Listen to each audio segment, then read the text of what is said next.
মানুষ আল্লাহ তাআলার সর্বশ্রেষ্ঠ মাখলুক। মানুষ বাহিরে অনেক পরিশ্রম করে, অনেক কাজকর্ম সম্পাদন করে, আর এই আল্লাহ তাআলার সর্বশ্রেষ্ঠ মাখলুককে যাতে করে স্বাচ্ছন্দ্যে থাকতে পারে, এই সর্বশ্রেষ্ঠ মাখলুক যাতে স্বাচ্ছন্দ্য থাকতে পারে, আরামে থাকতে পারে, এই জন্য আল্লাহ তাআলা ঘরের একটা বন্দোবস্ত করে দিয়েছেন। একজন মানুষ যদি হুট করে ঘরের ভিতরে ঢুকে যায়, তাহলে ওই ব্যক্তির বিরক্তির কারণ হতে পারে, কষ্টের কারণ হতে পারে, সমস্যার কারণ হতে পারে, বিব্রতকর পরিস্থিতির কারণ হতে পারে। আল্লাহ রাব্বুল আলামিন তার শ্রেষ্ঠ মাখলুকের অস্বস্তি, বিব্রতকর অবস্থা, বিরক্তি এটা তিনি স্বাভাবিকভাবে নেন না। এই জন্যই আল্লাহ তাআলা বলে দিয়েছেন, জাআলা লাকুম মিন বুয়ুতিকুম সাকানা, আমি গৃহকে তোমাদের জন্য প্রশান্তি স্বরূপ দিয়েছি। ঘর হচ্ছে তোমার জন্য শান্তির জায়গা, আরামের জায়গা, স্বাচ্ছন্দ্যের জায়গা। এই স্বাচ্ছন্দ্যের জায়গায় কেউ যেন বিরক্তি সৃষ্টি না করে, সমস্যার কারণ হয়ে না ওঠে, কষ্টের কারণ না হয়ে ওঠে। এই জন্য আল্লাহ রাব্বুল আলামিন পুরো মানবকুলকে বলে দিয়েছেন, তুমি অনুমতি ছাড়া অপরের গৃহে প্রবেশ করবে না। সম্মানিত হাজিরিন, এই যে অনুমতি নিতে হবে, এটা আমার জন্য আপনার জন্য কল্যাণকর। এক নম্বর কল্যাণ হলো, কারো স্বাধীনতায় আপনি হস্তক্ষেপ করলেন না, কারো স্বাচ্ছন্দ্য বোধের মধ্যে আপনি বিরক্তির কারণ হয়ে উঠলেন না, কারো মনে কষ্টের কারণ হয়ে উঠলেন না। 2 নম্বর উপকার হলো, আপনি যদি অনুমতি ছাড়া কারো গৃহে প্রবেশ করেন, তাহলে সে ব্যক্তি যদি আপনার প্রতি মনে কষ্ট নেই, বিরক্তি বোধ করে, তাহলে আপনার কথা সে শুনবে না, আপনার কথা সে আন্তরিকতা দিয়ে শুনবে না, আপনার সাথে ভালো ব্যবহার করবে না, আপনার সাথে সে সৌজন্যতা দেখাবে না। এটা হচ্ছে আপনার ইজ্জতের ব্যাপার হয়ে দাঁড়াবে।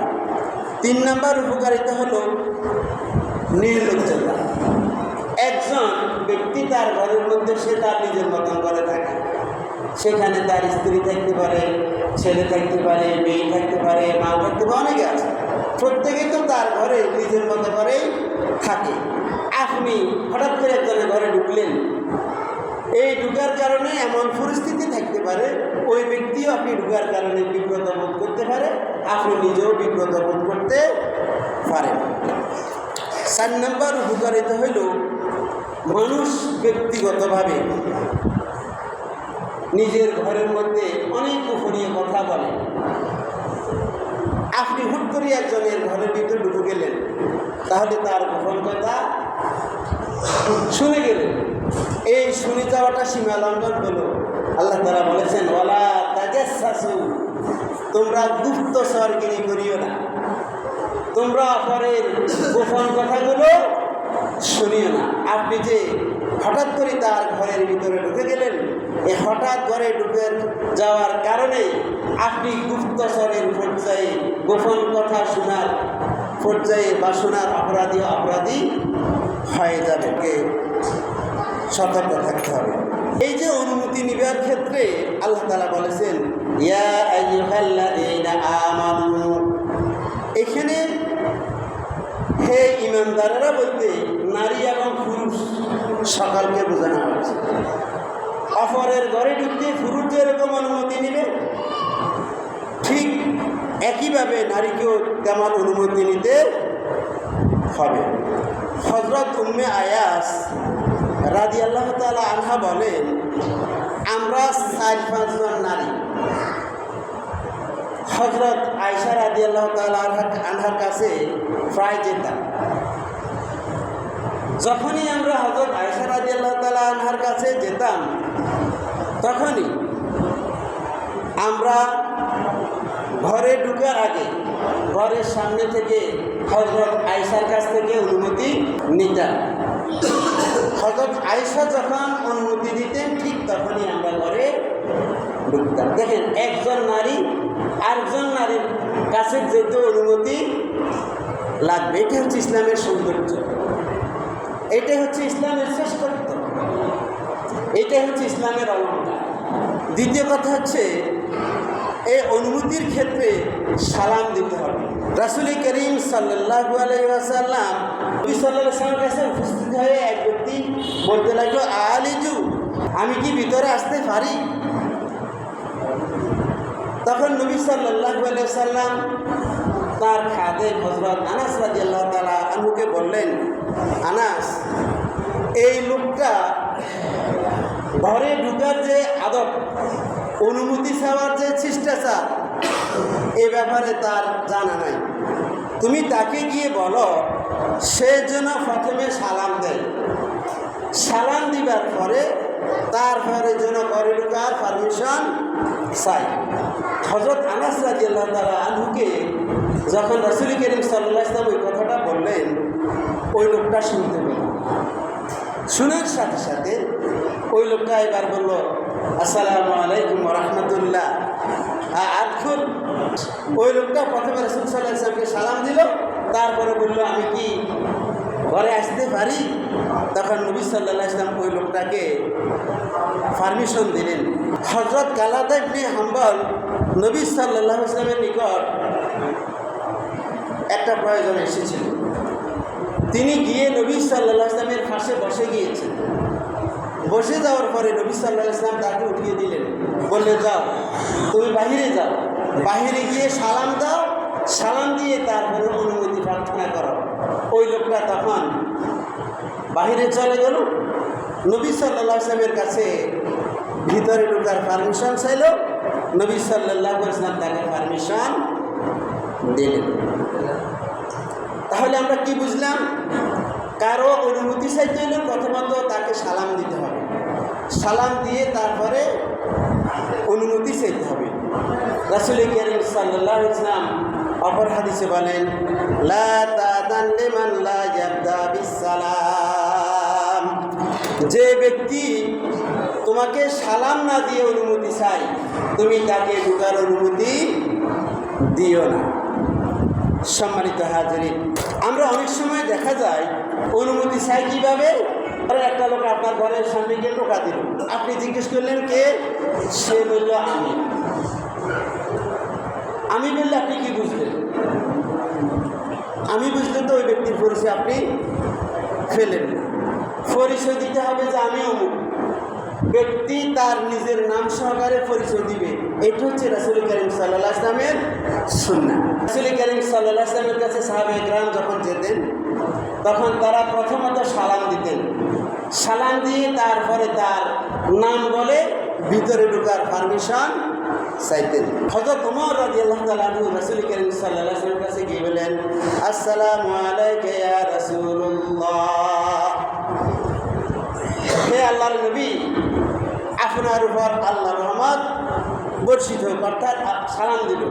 তারপর বলল কি, আয়াতখুল ওমরা, আল্লাহর হাবিব ওমর কি আপনার ঘরে প্রবেশ করতে পারে? তখন রাসূল করিম সাল্লাল্লাহু আলাইহি ওয়াসাল্লাম বলেছেন, না, হ্যাঁ, প্রবেশ করতে পারে। হযরত আবু আশআরী রাদিয়াল্লাহু তাআলা আনহু একবার হযরত ওমর রাদিয়াল্লাহু তাআলা আনহুর কাছে গেলেন, গিয়ে বললেন, আসসালামু আলাইকুম হাযা আবু মূসা, হে আমিরুল মুমিনিন, আমি আবু মূসা। বিষয়টাকে আরো স্পষ্ট করার জন্য তিনি বললেন, হাযা আশআরী। আবু মূসা মানে কি? মূসার বাপ।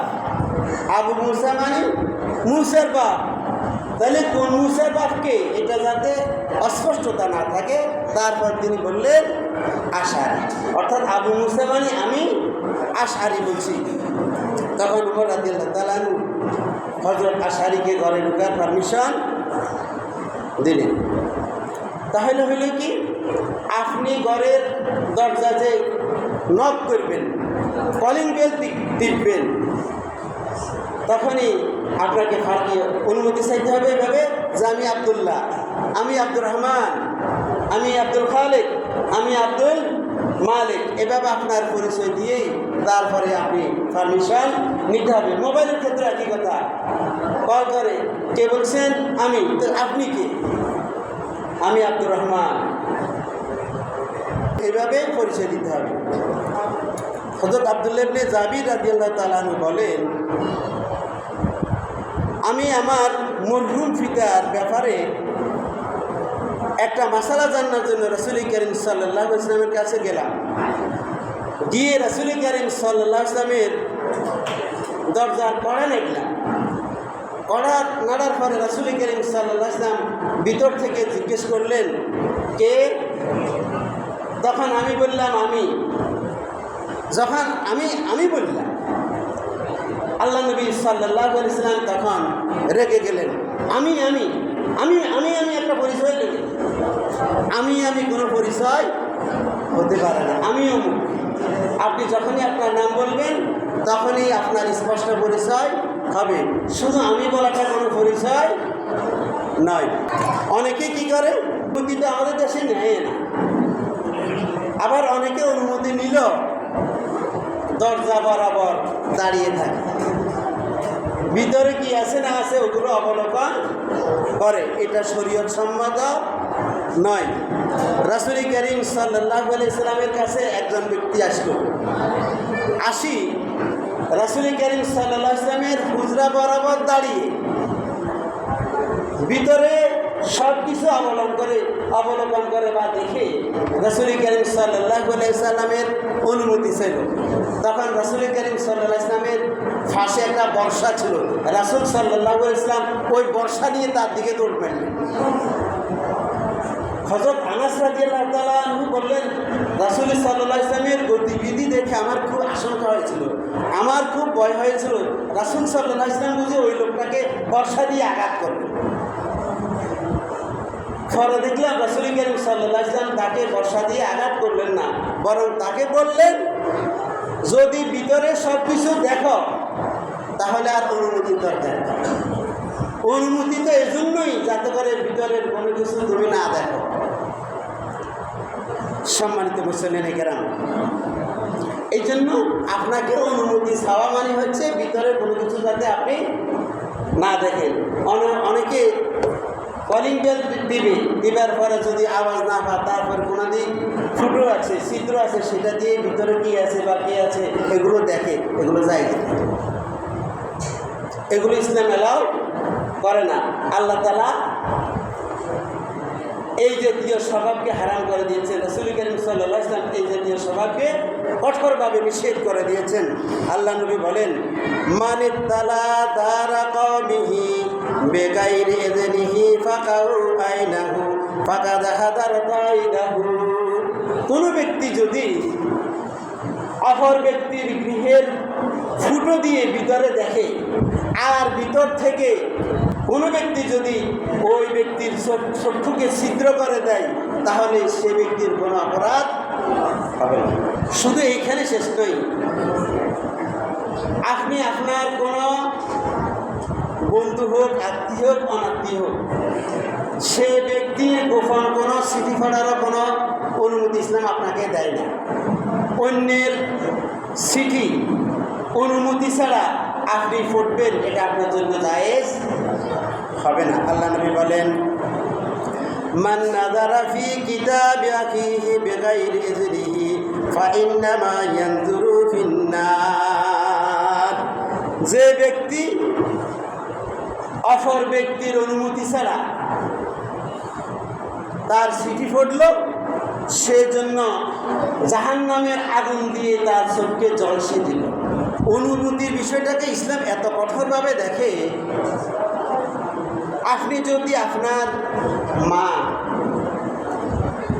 বোন, মেয়ে ভিতরে থাকে, তাদের রুমে বা তাদের ঘরে ঢুকতেও আপনাকে অনুমতি নিতে হবে। অনুমতি ছাড়া কারো কক্ষে যাওয়ার আপনার কোনো সুযোগ নেই। যখন রাসূল করিম সাল্লাল্লাহু আলাইহি ওয়াসাল্লাম এই কথা বলেছেন, তখন একজন সাহাবী বলে, ইয়া রাসূলুল্লাহ, আমি তো আমার মায়ের খেদমত করি, সার্বক্ষণিক আমার মায়ের কাছে আমার আসা যাওয়া করা লাগে আমাকেও কি আমার মায়ের কাছ থেকে অনুমতি নিতে হবে? আল্লাহ নবী সাল্লাল্লাহু আলাইহি ওয়াসাল্লাম বলেন, আতুহিব্বান তারাহা আরিয়ানাতা, তুমি কি তোমার মাকে ন্যাংটা দেখতে চাও? তখন ওই সাহাবী বললেন, না, পশ্চিমকালেও আমি আমার মাকে ন্যাংটা দেখতে চাই না। রাসূল কারীম সাল্লাল্লাহু আলাইহি ওয়াসাল্লাম বললেন, যদি তুমি তোমার মাকে ন্যাংটা না দেখতে চাও তাহলে অবশ্যই তুমি তোমার মায়ের অনুমতি ছাড়া কখনোই তার গৃহে বা তার কক্ষে প্রবেশ করবে না। আল্লাহ নবী বলেন, আলাইকুম আন তাস্তাযানু আলা উম্মাহাতিকুম ওয়া আখাওয়াতিকুম, তোমাদের অবশ্যই কর্তব্য তোমাদের মা, বোন এবং মেয়ের কক্ষে ঢুকতে তাদের পারমিশন নেয়া। আপনাকে অবশ্যই নিজের গৃহ ছাড়া, নিজের কক্ষ ছাড়া অন্য যে কোনো কক্ষেই যেতে পারমিশন নিতে হবে। আর এই পারমিশন নিতে হয় কিভাবে? সালামের মাধ্যমে।